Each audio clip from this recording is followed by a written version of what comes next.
2025 సంవత్సరం ఇక ముగిసింది. ఇక రాబోయేది 2026వ సంవత్సరం. ఈ సంవత్సరంలో జరిగే మార్పులు ఏంటో మనం ఇప్పుడు ఈ వీడియోలో చూద్దాం. మనకు నిత్యం అవసరమయ్యే వాటిలో చాలా మార్పులైతే జరుగుతున్నాయి. వాటికి సంబంధించిన విషయాలేంటో మనం ఇప్పుడు ఈ వీడియోలో చూద్దాం. 2025 ముగింపు దశకు చేరుకోవడంతో అందరూ కొత్త సంవత్సరం వేడుకల గురించి ఆలోచిస్తూ ఉన్నారు. అయితే 2026 సంవత్సరంలో సామాన్యుల జీవితాలను ప్రభావితం చేసే చాలా కీలక మార్పులైతే తీసుకురావడం జరుగుతుంది. బ్యాంకింగ్ రూల్స్ నుండి ప్రభుత్వ ఉద్యోగుల జీతాల వరకు జనవరి 1 నుండి చాలా కొత్త విధి విధానాలైతే అమల్లోకి రానున్నాయి. ముందుగా క్రెడిట్ రిపోర్ట్ అప్డేట్ గురించి అయితే చూద్దాం. ఆర్థిక రంగంలో పారదర్శకత పెంచేందుకు ఆర్బీఐ కీలక నిర్ణయం తీసుకుంది. ఇప్పటి వరకు 15 రోజులకు ఒకసారి అప్డేట్ అయ్యే క్రెడిట్ కార్డు రిపోర్టులు కొత్త సంవత్సరం నుండి వారం రోజులకు ఒకసారి అప్డేట్ అయితే అవ్వడం జరుగుతుంది.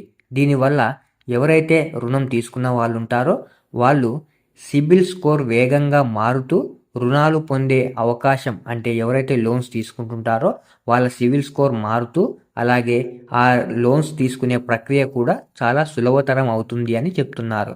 అలాగే ఇంకా ఎవరైనా మోసపూరిత లోన్లకు కూడా దీనివల్ల అడ్డుకట్ట కట్టే అవకాశం ఉంటుంది అని చెప్తున్నారు. ఇంకా రెండవది సిమ్ వెరిఫికేషన్. సైబర్ నేరాల కట్టడి కోసం కేంద్ర ప్రభుత్వం కఠిన చర్యలు చేపట్టింది. జనవరి 1 నుండి వాట్సాప్, టెలిగ్రామ్ లాంటి యాప్లను ఉపయోగించాలి అని అనుకుంటే సిమ్ బైండింగ్ అలాగే వెరిఫికేషన్ కూడా తప్పనిసరిగా తీసుకురానుంది.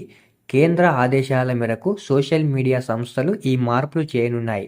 దీనివల్ల ఫేక్ అకౌంట్లు అలాగే ఆన్లైన్ మోసాలను కూడా చాలా వరకు తగ్గించవచ్చు అని ప్రభుత్వం భావిస్తోంది.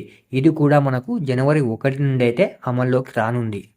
ఇక రాబోయే సంవత్సరంలో ప్రభుత్వ ఉద్యోగులకు కేంద్ర రాష్ట్ర ప్రభుత్వాలు గుడ్ న్యూస్ చెప్పడం జరిగింది.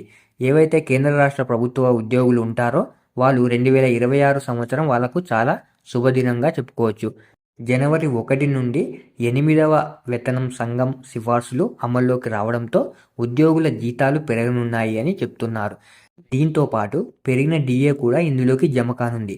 ఇప్పటికే కొన్ని రాష్ట్రాలు ఉద్యోగుల కనీస వేతనాలను పెంచేందుకు సిద్ధమయ్యాయి.